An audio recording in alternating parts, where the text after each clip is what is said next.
जिल्हाधिकाऱ्यांना लहान सहान बैठकांसाठी बोलावू नका अशा सूचनाच महसूल विभागाचे इतर विभागांना केल्या आहेत। तर फक्त बुधवारी आणि गुरुवारीच जिल्हाधिकाऱ्यांसोबत बैठका घेण्यात याव्या, तसंच व्हिडिओ कॉन्फरन्सिंगद्वारे अशा सूचना देण्यात याव्या अशा करण्यात आलेल्या आहेत। तसंच बैठकीसाठी महसूल विभागाची लेखी पूर्वपरवानगी घेणं सुद्धा आता आवश्यक असणार आहे।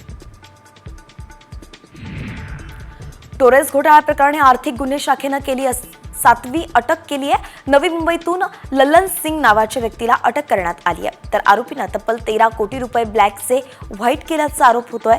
तसंच गुंतवणूकदारांकडून मिळणारी रोकड बँकेच्या माध्यमातून पुन्हा टोरेसच्या खात्यात वळवल्याचा आरोपही त्याच्यावरती आहे।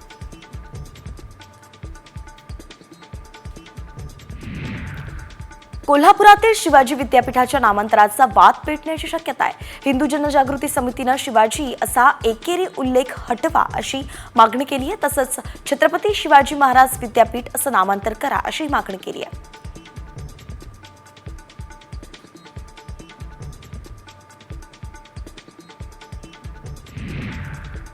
शक्तीपीठ महामार्गावरून कोल्हापूर जिल्ह्यातून 12 जिल्ह्यातील 12 मार्चला एल्गार करण्याचा निर्णय घेण्यात आलाय।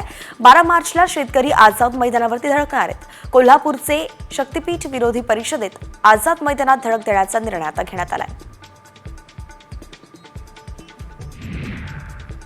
संभाजीनगरमधील क्रांती चौकात शिवजयंती मिरवणुकीत एका संघटनेच्या कार्यकर्त्यांनी थेट कुख्यात गँगस्टर लॉरेन्स बिश्नोईचं पोस्टर झळकावलं।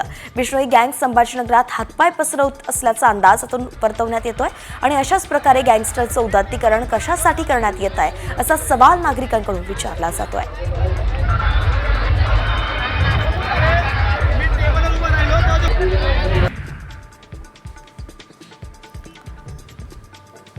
तुळजापूर ड्रग्ज प्रकरणातील 3 आरोपींना 9 दिवसांची वाढीव पोलीस कोठडी सुनावण्यात आलेली आहे।